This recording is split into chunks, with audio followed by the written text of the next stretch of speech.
morning mist hung low over the ranch as Arthur Miller prepared to leave, unaware that one quiet moment was about to change everything. The horses shifted near the gate. The stagecoach waited. Arthur had made this journey many times before, and nothing about this morning seemed unusual, until a young girl appeared beside him. She did not explain herself. She only looked up at the wealthy cowboy and spoke 4 words that made him stop. Don't talk. Follow me. Arthur had no idea why she was so afraid, or what she had seen. If you get inside that coach, you will not come back. But before long, he would understand why she had come to him. He had been walking toward the polished black stagecoach waiting near the main gate.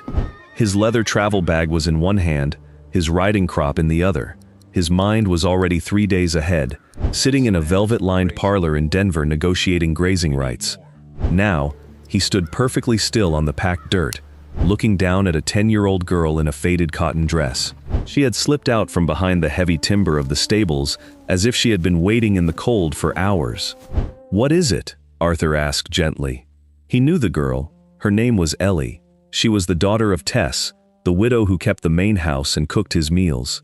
He had seen Ellie 100 times carrying heavy water pails across the yard or sweeping the wraparound porch, but he could not recall ever speaking more than a passing greeting to her. "Don't talk," Ellie repeated, her voice tighter this time. "Please, sir, follow me. Don't let the man on the coach see your face."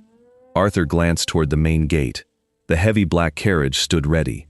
The driver was sitting up high on the box, holding the reins of 4 restless bays. The horses were stamping the dirt, breath pluming in the crisp 1888 morning air. Everything looked as it did every time Arthur traveled. The ranch was quiet. The sky was a pale, clear blue. "Ellie, I have a train to catch in town," Arthur said, keeping his voice low and patient. "If there is trouble with your mother, I can leave money." Ellie did not let go of his coat. Her grip was surprisingly strong. Her blue eyes were not the eyes of a flustered child. They were the eyes of someone who had spent the entire night staring at the dark. "If you get inside that coach," Ellie whispered, her knuckles turning white, "you will not come back. I heard them in the parlor last night. Please." Arthur felt a sudden, icy stillness settle in his chest. He pushed the feeling aside. He had built the largest cattle and rail empire in the territory on a foundation of cold logic. He had survived rustlers, blizzards, and ruthless businessmen by never reacting blindly to a surprise. He did not alter his plans because a frightened girl grabbed his coat. But there was a desperate certainty in Ellie's grip that made him look a second time at the stagecoach. He looked closely. The carriage was his. The horses were his. The driver sitting high on the box was wearing the same brown duster and the same battered felt hat that his loyal foreman, Charles, always wore. The man was the same broad-shouldered build. Everything was perfect, except for one detail. Charles, a man who had ridden with Arthur for 5 hard years, wore a thick silver ring on his left hand. It was a Navajo piece, a gift from his late mother. Charles never took it off. Not when breaking wild horses, not when washing up for supper. Arthur had once offered to buy him a better ring, and Charles had politely told him that all the gold in the territory could not buy that silver band. The man holding the reins was wearing thick leather work gloves. Charles never wore gloves when driving. He always said he needed to feel the horses' mouths through the leather lines. "How do you know what you heard?" Arthur asked. His voice was entirely empty of its previous warmth. His eyes remained locked on the driver. "Because they said your name," Ellie whispered. "They said it 3 times. The man told your wife he wanted the second half of the money as soon as the carriage went over the edge at Ocrea's Run." Arthur's lungs stopped working. He felt his breath halt, then start again in a slow, measured rhythm, the same bodily reaction he had whenever he found a rattlesnake coiled near his boot. "Walk with me," Arthur said quietly, slowly, toward the back of the stables. "Do not run. Do not look at the gate." Ellie nodded once and released his coat. They walked side by side across the yard, past the large wooden water trough, and around the heavy oak beams of the barn. Once the carriage was out of sight, Arthur knelt in the hay-strewn dirt, so he was eye level with the girl. Ellie was not a girl prone to panic. Her grandfather had been a major in the Union Army, a legendary cavalryman who rode deep behind Confederate lines to sabotage supply trains during the bloodiest years of the Civil War. He had raised Ellie on stark stories of survival, teaching her how to hold her nerve when the world caught fire. That inherited, quiet iron was exactly what Arthur saw in her face now. "Tell me everything," Arthur said. "Do not skip a detail. Start from last night." Ellie took a slow, steadying breath. "My mother was resting. It was past midnight. I went to the main house to bank the fires in the stoves so the house would be warm for you this morning. The lamps were low. As I passed the parlor doors, I heard voices." "Who?" "Your wife," Ellie said, her voice dropping. "Miss Molly. And a man. I had never heard his voice before. It was deep, like he had dust in his throat." Arthur kept his face perfectly still. "Miss Molly told him that the route was set," Ellie continued. "She said you always travel the same way. You get in the coach, you pull the curtains to block the sun, and you read your ledgers until you reach the station. She said you wouldn't even notice Charles wasn't driving until it was too late." Ellie paused. The memory seemed to physically weigh on her narrow shoulders. The man asked if she was sure the drop at O'Cree's Run was steep enough. Miss Molly laughed. She said a wagon went over 2 winters ago, and they didn't find the bodies until the spring thaw. Arthur listened to the sound of his own pulse drumming in his ears. The foundation of his life, his grand house, his sprawling acres, his beautiful, refined wife who had poured his coffee just an hour ago, was suddenly dissolving into ash. "Is that all?" Arthur asked softly. "No," Ellie said. She reached into the deep pocket of her apron and pulled out a small, worn leather ledger. The man stepped out onto the porch to smoke. When he came back inside, he dropped this near the boot scraper. "I waited until they went to the study, and I took it." Arthur took the small book. He opened it carefully. Inside, written in sharp, heavy pencil, was a list of names, dates, and bank figures. On the final page, his own name was written: Arthur Miller. Accident, Mountain Pass, payment, $10,000 up front, $10,000 upon reading of the will. There was no denying the reality in front of him. His life had ended while he slept under his own roof. Arthur looked at Ellie. "Does your mother know about this?" "No, sir. She was asleep. If I woke her, she would have lit a lantern and made a fuss." The man might have seen. "You did the right thing," Arthur said, slipping the ledger into his coat pocket. "I need you to listen to me very carefully, Ellie. What you did this morning is the bravest thing I have ever witnessed. You saved my life. Do you understand that?" Ellie swallowed hard and nodded. "Now," Arthur said, "I need you to go back to your mother's cabin. Tell her you feel sick to your stomach. Tell her you need to lie down. Do not mention me. Do not mention the carriage. If anyone asks, you haven't seen me since yesterday. Can you do that?" "Yes, sir." "Good. Go." He watched the blonde girl slip away toward the workers' cabins, moving quietly through the shadows. Arthur stood up, brushed the dirt from his trousers, and adjusted his hat. He walked out from behind the stables, stepping back into the morning sun, his face a mask of absolute calm. He did not walk toward the carriage. Instead, he turned and marched up the wooden steps of the main house. Arthur stepped into the grand foyer of the main house. The air inside smelled of beeswax and wood smoke. The grandfather clock in the corner ticked with a heavy, rhythmic weight. It was a house he had built from the ground up, paying for every nail and floorboard with years of back-breaking labor. Now, it felt like a tomb. He found his wife in the parlor. Molly was standing by the large bay window. The morning sunlight caught the fine, dark fabric of her dress. She turned when she heard his boots on the hardwood. Her smile was soft, familiar, and perfectly composed. "Arthur," she said, her voice carrying a note of mild surprise. "I thought you were already on the road. The driver has been waiting." Arthur looked at the woman he had married 5 years ago. He remembered the small church in Valentine. He remembered the way she had tended to him when he broke his ribs breaking a wild Mustang. He searched her face for any trace of malice, any crack in the porcelain surface. There was nothing, just the cool, patient calculation of a woman who was already spending his ghost's money. "I forgot the grazing deeds for the northern ridge," Arthur said. His voice was steady. It was the same flat, commanding tone he used when negotiating cattle prices. "I cannot meet the buyers in Denver without them." "Oh," Molly said, She took a step toward him. "Shall I help you look? They must be in your study." "No need. I know exactly where they are." Arthur walked past her. He stopped just long enough to kiss her lightly on the cheek. She wore rosewater, the same scent he had bought for her on a trip to Saint Denis last spring. "Do hurry, darling," Molly said softly. "The mountain passes get dangerous if you lose the daylight." "I know," Arthur replied. He did not look back. "I always watch the road." Arthur did not go to the study. He walked straight through the kitchen, slipped out the heavy oak back door, and moved quickly through the tall orchard grass behind the house. He bypassed the main stables and headed toward a small, weathered cabin near the tree line. It was where his foreman lived. Charles was sitting on his porch, polishing a repeating rifle. He was dressed in his work clothes, but his boots were off.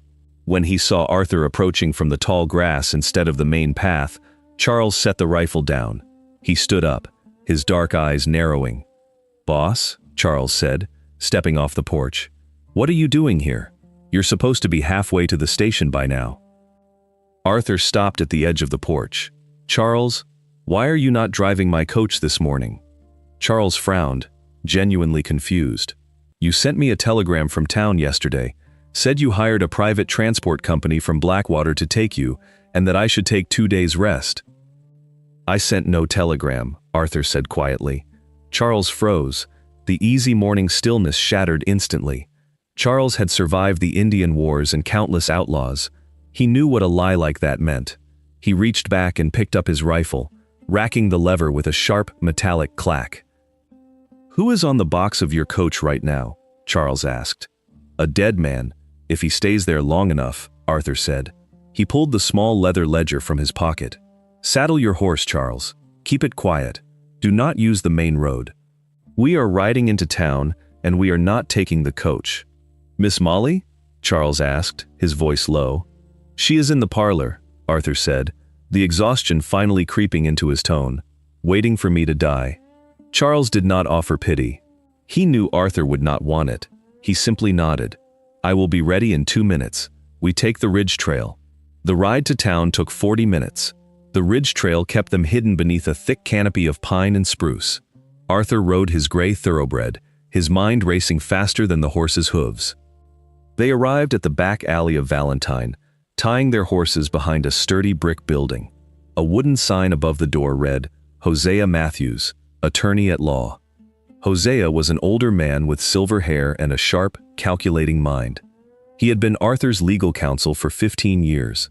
He was sitting at his cluttered mahogany desk, sipping black coffee, when Arthur and Charles walked through the back door unannounced.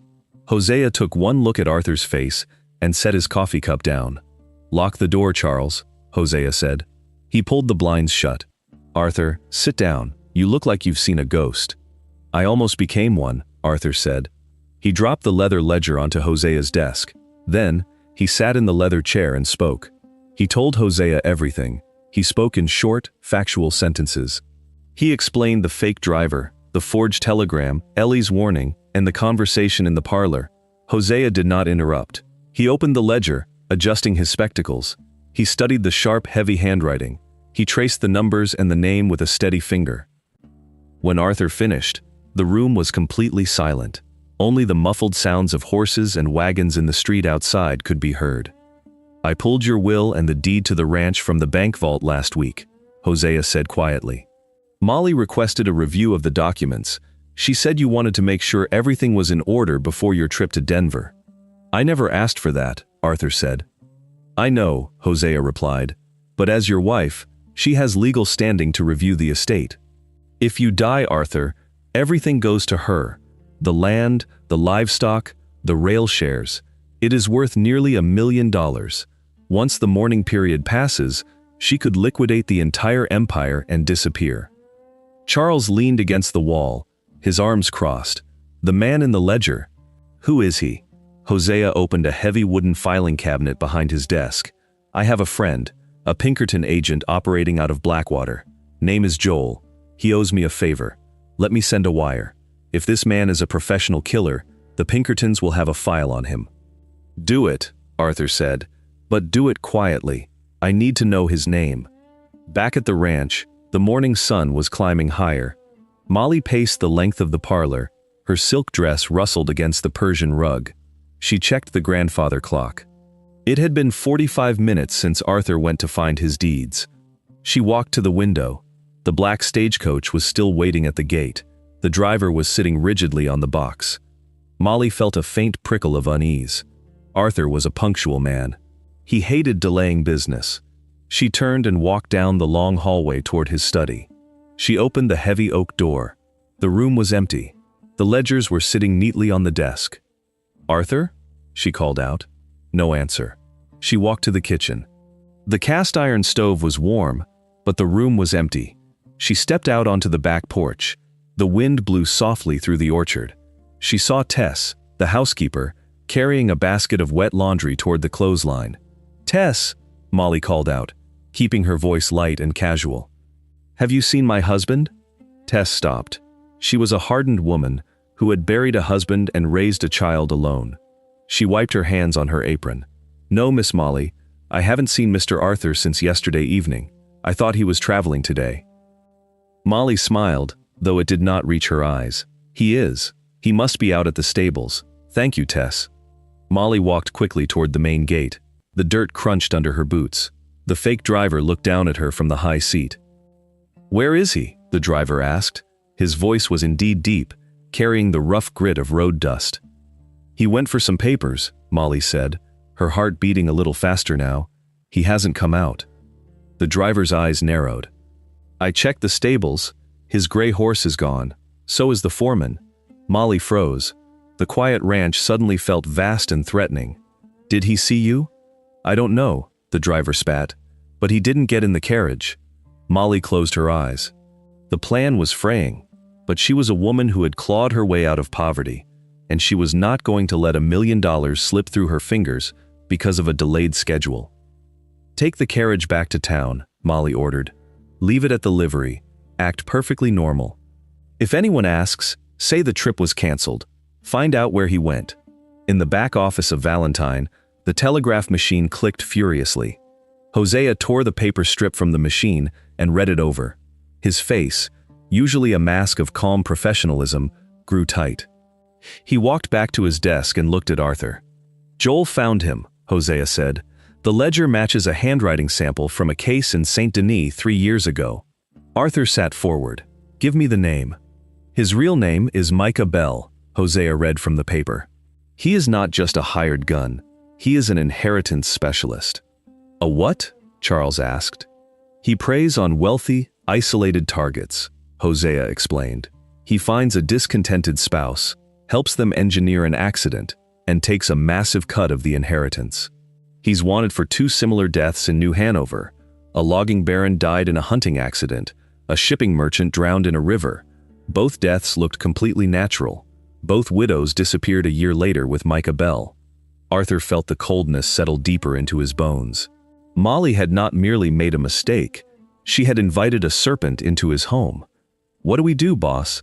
Charles asked, his hand resting on the butt of his revolver. "I can ride back there right now. I can drag him off that carriage and handle him." "No," Arthur said. His voice was sharp. "If you kill him, Molly claims she knew nothing.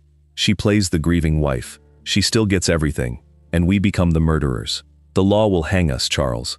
"So we go to the sheriff," Hosea suggested. "We show him the ledger." Arthur shook his head. "The ledger has my name and a price. It proves someone wants me dead, but it does not prove Molly is part of it. A clever lawyer would say Micah stole the book, or that it's a forgery. We need ironclad proof. We need to catch them in the act." "How?" Hosea asked. Arthur looked at the map of the territory hanging on Hosea's wall. He traced the line of the stagecoach route with his eyes, stopping at a sharp bend labeled O'Crea's Run. "We let them try again," Arthur said softly. Hosea stared at him. "Arthur, that is suicide." "It is justice," Arthur corrected. "Molly thinks I missed the carriage by chance. She will regroup. She will try to force the trip again, and when she does, I will be in that coach." Arthur stood up, adjusting his coat. The heartbreak he had felt an hour ago was gone, replaced by the cold, unyielding iron of a man who had built a kingdom out of the dirt. "Charles," Arthur said, "ride back to the ranch. Keep out of sight. Keep an eye on Ellie and her mother. If Micah goes near that girl, shoot him. Do not ask questions. Just shoot him. You have my word, Charles said. Hosea, Arthur turned to the lawyer. Wire your Pinkerton friend. Tell Joel to meet us near O'Cree's Run tomorrow at dawn. Bring enough men to block a mountain pass. Arthur picked up his hat. Where are you going? Hosea asked. I am going back to my wife, Arthur said. I have a train to catch. Arthur rode back onto his property just as the afternoon sun began to bleed orange and bruised purple across the horizon. He handed his tired gray horse to a stable hand and walked toward the main house. The evening air was turning cold, carrying the sharp scent of pine needles and wood smoke. He stepped into the hallway and removed his hat. He could hear the soft clinking of silverware from the dining room. He walked in. Molly was already seated at the long mahogany table. A roast sat in the center, flanked by fresh bread and roasted root vegetables. She looked up, her face a perfect portrait of wifely relief. Arthur, she breathed, placing her napkin on the table. I was beginning to worry. The driver returned to town. He said you never came out of the house. Arthur pulled out his heavy wooden chair and sat down at the head of the table. He looked at the food, then at her. I lost track of time, Arthur said smoothly. He poured himself a glass of water. I found the deeds, but I noticed a discrepancy in the boundary lines. I had to ride out to the surveyor's post to double-check the markers. It took hours. Molly watched him carefully. Is everything in order now? Yes, Arthur said. I sent a wire to Denver. The meeting is pushed back one day. I will take the coach tomorrow morning at first light. Molly smiled. The tension in her shoulders vanished, melting away like snow on a warm stove. That is wonderful news. I was so afraid you had canceled the trip entirely. Denver is so important for the ranch. It is, Arthur agreed. He picked up his fork. They ate their dinner together. Molly spoke about her garden. She spoke about ordering new curtains for the guest rooms from a catalog in Saint Denis. Arthur listened. He nodded at the right times. He chewed his food, though it tasted like dry ash in his mouth. He watched the candlelight flicker across her beautiful face. He realized, with a profound and quiet sadness, that the woman sitting across from him was entirely empty. There was no soul behind her smile, only arithmetic. She was already spending the money from his grave. When dinner was over, Molly stood up and came around the table. She placed her hands on his shoulders and kissed the top of his head. Rest well tonight, my love, she whispered. Tomorrow is a long journey. I will, Arthur said. The house grew entirely quiet by midnight. Arthur lay in his bed, staring up at the dark timber ceiling. He did not sleep. Outside, the wind howled down from the mountains, rattling the window panes. Down near the workers' cabins, Charles sat in the cold shadows of the stables. The foreman had a thick blanket draped over his shoulders, and his repeating rifle resting across his knees. He did not light a lantern. He did not smoke his pipe. He simply watched the small, darkened window of Tess and Ellie's cabin. Charles knew what betrayal looked like. He had seen it in the war. He had seen it in mining camps. But seeing it here, in the home of a man who had treated him fairly for 5 years, filled him with a cold, steady anger. He watched the tree line until the sun finally began to turn the eastern sky a pale, dirty gray. No one approached the cabin. Micah Bell was waiting for the morning. At 6 o'clock, the black stagecoach was waiting at the main gate. The frost was thick on the ground, crunching under Arthur's boots as he walked down the front steps. Molly stood on the porch, wrapped in a heavy wool shawl. She waved to him. Arthur touched the brim of his hat in return. He did not look back again.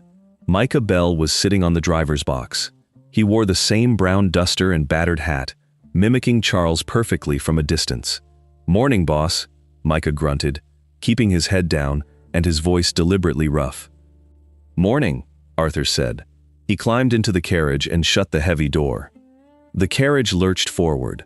The 4 horses pulled them away from the ranch, the wooden wheels grinding against the frozen dirt. Inside the cabin, Arthur sat in the center of the leather bench. He did not pull the curtains, he did not open his ledgers, he simply unbuttoned his heavy coat, reached into his holster, and pulled out his heavy cavalry revolver. He rested the weapon quietly on his lap. For 2 hours, they rode through the winding mountain roads. The trail grew steeper. The tall pines crowded in on both sides, blocking out the morning sun. The air grew thinner and colder. The only sounds were the cracking of the whip, the snorting of the horses, and the relentless creak of the wooden carriage. Arthur felt the road begin to tilt. They were approaching the high pass. O'Cree's Run. It was a notorious stretch of trail. The road was narrow, hugging a sheer cliff face. On the left side, a jagged wall of rock reached up toward the sky. On the right, there was a 300-foot drop into a rocky ravine filled with freezing, rushing water. A heavy wagon pushed over that edge would shatter into kindling. A man inside would not survive. The carriage began to slow down. Arthur's thumb rested on the hammer of his revolver. The coach ground to a halt. The wheels locked. The horses stamped nervously, sensing the dangerous edge. Above him, Arthur heard the heavy boots of the driver stepping down from the box. Micah dropped to the dirt with a soft thud. Footsteps crunched slowly along the side of the carriage. Micah was walking toward the passenger door. He was not rushing. He had all the time in the world. He stopped right outside Arthur's door. Arthur heard the sharp, metallic click of a gun being cocked. Suddenly, the carriage door swung open. Micah Bell stood there, a cruel smirk twisting his scarred face. He had his pistol aimed directly into the dark cabin. "End of the line, Mr. Miller," Micah sneered. Arthur did not raise his hands. He did not beg. He looked calmly at the barrel of the gun, then looked up at Micah's face. "You should look behind you," Arthur said softly. Micah's smirk faltered. He heard the sound of sliding rocks. "Drop it," a voice boomed from the cliff wall. Micah spun around. From the rocky ridge above the road, 3 men stood with rifles leveled squarely at his chest. They wore the dark coats and silver badges of the Pinkerton Detective Agency. Agent Joel stood in the center, his face like carved stone. Before Micah could raise his weapon to fire, a heavy shadow dropped from the roof of the carriage. Charles landed squarely on Micah's back. The impact drove the outlaw face first into the frozen dirt. Micah's pistol fired into the air, the gunshot echoing wildly across the ravine. Charles grabbed Micah by his coat collar and hauled him up, slamming him brutally against the side of the carriage. He pressed the barrel of his repeating rifle directly under Micah's chin. "Give me a reason," Charles whispered. "Just twitch." Micah froze. His eyes darted from Charles to the Pinkertons moving down the ridge, and finally to Arthur, who was stepping out of the carriage. Arthur holstered his revolver and buttoned his coat against the wind. "You're a long way from Saint Denis, Mr. Bell," Arthur said. Micah spat blood into the dirt. He tried to force a defiant grin, but his hands were shaking. "You think you're smart, Miller? Your own wife bought the ticket. She paid me." "I know," Arthur said. He nodded to the Pinkertons. "Take him to the federal jail in Blackwater. Make sure he does not fall off a cliff on the way." Agent Joel stepped forward, slapping heavy iron cuffs on Micah's wrists. "He won't fall. He's going to hang, and he's going to tell a judge exactly who paid him to do this." Arthur looked over the edge of the cliff. The drop was terrifying. The water raged far below. He had built his life on trust, on hard work, and on the belief that a man's home was his castle. But standing on the edge of the abyss, he realized how fragile it all was. It could all be undone by a whisper in the dark. "Let's go home, Charles," Arthur said quietly. Charles kept his eyes locked on Micah as the Pinkertons dragged him away. "What about her, boss?" "Her ride is already waiting," Arthur replied. When Arthur and Charles rode back through the gates of the ranch later that afternoon, the yard was not quiet. 2 local lawmen's wagons were parked near the front porch. The local sheriff was standing by the steps, holding his hat. Hosea Matthews stood beside him, holding his leather briefcase. Arthur dismounted. He walked up the steps and stepped into his foyer. Molly was sitting in the parlor. Her face was pale, completely drained of the confident warmth she had worn the night before. She was looking at Hosea's ledgers spread out on the coffee table. When she saw Arthur walk into the room, she gasped. She put her hands over her mouth, her eyes wide with manufactured terror. "Arthur!" she cried out, standing up. "Thank God! The sheriff just arrived. They told me the carriage was attacked. I was so afraid you were dead." She rushed toward him, her arms outstretched to embrace him. Arthur did not move. He did not catch her. He simply stood there like a great oak tree. Molly stopped just a foot away, her arms slowly falling to her sides. She looked into his eyes. She saw no anger. She saw no grief. She saw absolute, unyielding coldness. The kind of coldness that comes right before a terrible winter. "He did not attack the carriage, Molly," Arthur said, his voice quiet enough to force everyone in the room to listen. "He stopped it, exactly where you told him to." Molly stepped back. Her breathing became shallow. "Arthur, I don't know what you are talking about. Someone is lying to you." Hosea stepped into the room. "Micah Bell confessed, Mrs. Miller. The Pinkertons offered him a chance to avoid the rope if he gave them a full statement. He provided the exact details of your arrangement. He also provided the other half of the telegrams you sent to Blackwater." Molly looked at Hosea, then at the sheriff, and finally back at Arthur. The corner of her mouth trembled. The elegant, refined facade shattered, leaving only the desperate reality of a trapped animal. "You gave everything to this ranch," she whispered bitterly, the tears finally real. "You loved the dirt more than you loved me. I just wanted my share." "You had my name," Arthur said. "You had my home. That was your share." He turned his back to her and nodded to the sheriff. "Take her," Arthur said. He walked out of the parlor and onto the back porch. He did not stay to watch them put her in the wagon. He did not want that to be his final memory of her. He stood on the porch, leaning against the wooden railing, and watched the sun dip behind the mountains. The long shadow of his house stretched out across the yard. The fever had finally broken. The winter came and went. The ranch changed. It did not feel empty, despite Molly's absence. Instead, it felt like a building that had finally been aired out after a long illness. Arthur spent more time riding with his men. He gave Charles a full share in the northern cattle herd. He ate his meals in the kitchen with the ranch hands, rather than sitting alone in the grand dining room. The trial in Blackwater had been swift. Micah Bell was sent to the territorial prison to await the gallows. Molly had pleaded guilty to conspiracy, and was serving 20 years in a federal women's penitentiary. Arthur never visited her. He never read the letters she sent. Spring brought green shoots through the thawing mud, and warm winds from the south.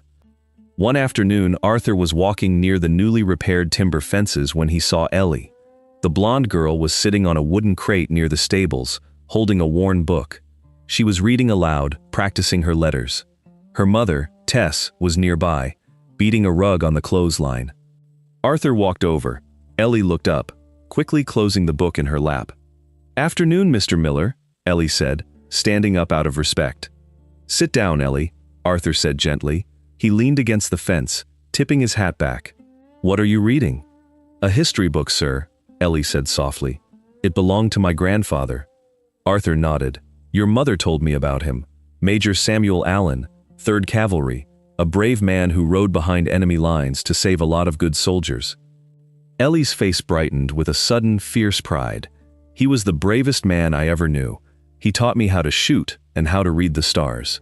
He told me that a person's worth isn't measured by what they own, but by what they are willing to risk for someone else." "He was a smart man," Arthur said.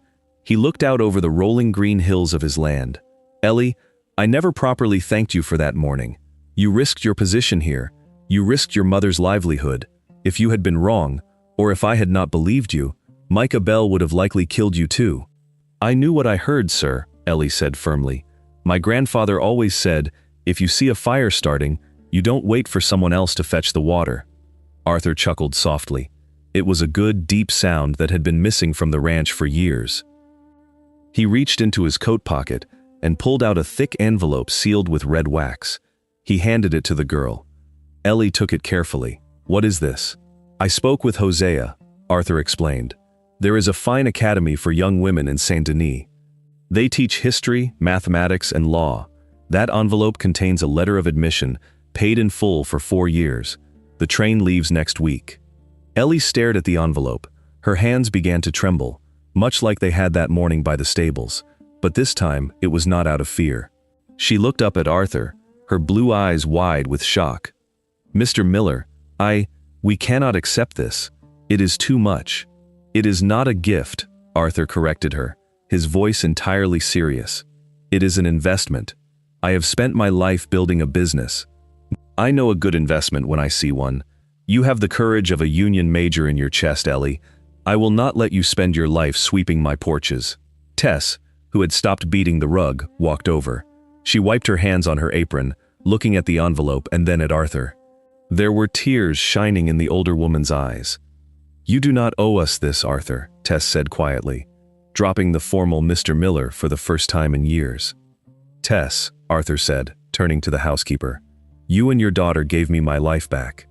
And more importantly, you showed me who actually belongs in it.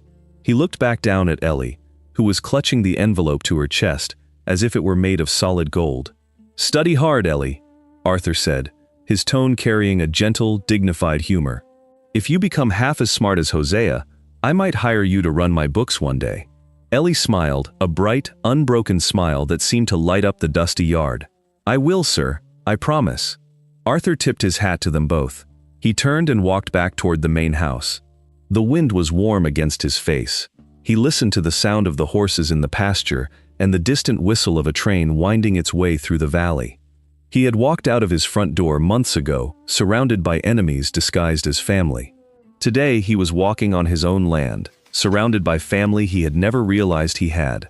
He climbed the porch steps, pushed open the heavy oak door, and for the first time in a very long time, he felt completely at peace. And that's where we'll leave Arthur's story for today. I hope this journey gave you a quiet moment away from the noise of everyday life, and perhaps left you with something to think about. If you were listening while driving, doing some housework, or relaxing before bed, I'd love to hear about it in the comments. And tell us what country you're watching from. We always enjoy seeing how far these stories travel. If you enjoyed Arthur's story, consider leaving a like and subscribing so we can meet again for another one. Thank you for spending this time with me.